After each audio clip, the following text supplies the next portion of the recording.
in the dirt. Say it again, man, and that's a reverse. Never rehearse, jumping in first. Call up the nurse, put the beat in the hearse. This is absurd, change to berserk. Don't get on the tracks, man, and they better swerve. Don't got a nerve, man.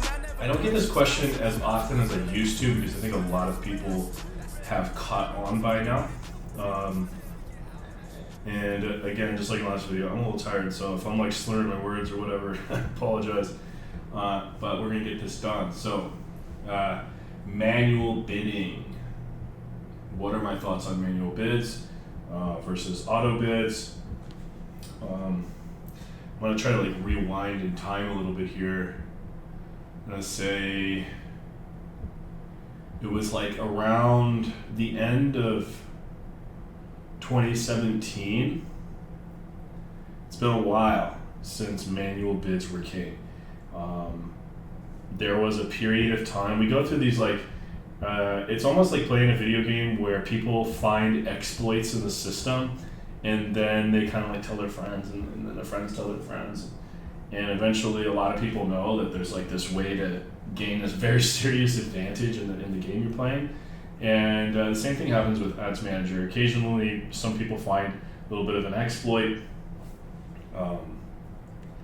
And one of them used to be manual bids. And there was a technique called the bully method where you would scale a product up, or you could even just bully your way into a niche by using manual bids. So you would, run a really high budget, like a couple $100 on an ad set, and then your bid would be like 3 times, 4 times higher than what the cost per purchase should be on that product. So like, let's say your cost per purchase is supposed to be $10 in order to run it profitably. Like you're assuming that if anybody's really selling this product, they've got to be selling it. Their ad spend has to be around $10 per purchase in order to run it profitably. And so you would go in as a bully and you would bid $40, $30, $40, $50, something crazy, right, for the purchase. And what would happen is you would train your ad account to get those purchases, right? And then you would slowly, basically you've like elbowed your way past the competition to get those purchases. You're paying way too much for them, but you're getting that data and you're showing Facebook that you've got a good converting website with a positive user experience, right? That's what a purchase tells Facebook. If you consistently have a good conversion rate, Facebook will actually give you better quality traffic.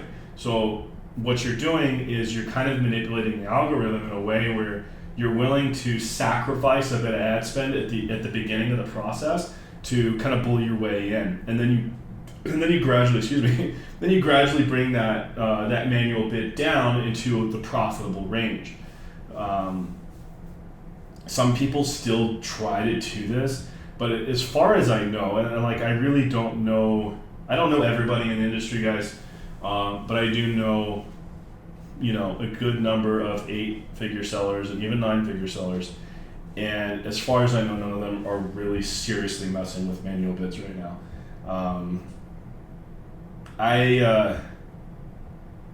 I've been using auto bids since day one for like almost 3 years, and I'm very comfortable with auto bids. They're very consistent.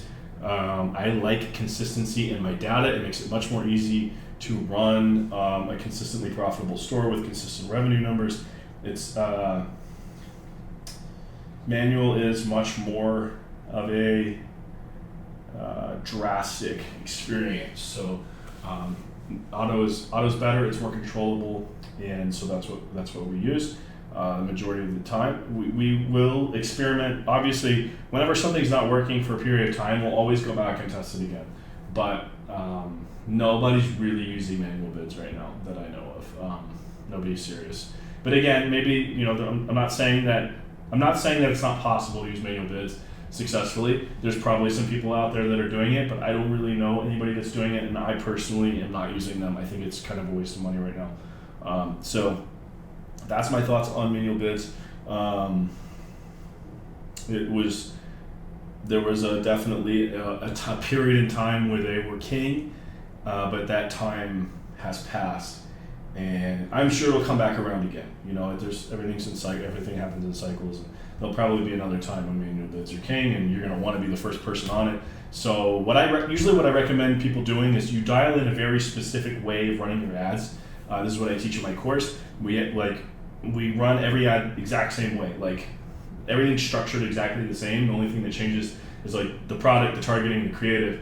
But everything else, the way that we structure our ad sets and our campaigns is identical. And we allow ourselves like a 5 to 10% variation on that, where we test new things, new ways of doing things. We get creative with the process. On like 1 out of every 10, 1 out of every 20 products, we'll do something unique. We'll actually run a split test. So I'll run that product the way we always run it, and then I'll run another, like a variation of that, and just kind of gauge the results to see if maybe we're missing out on some other techniques. But so that's what I would advise you to do. And definitely don't be afraid to test manual bids. But where I'm seeing things right now is that they're not really worth your time. So catch you in the next video. Yeah, yeah.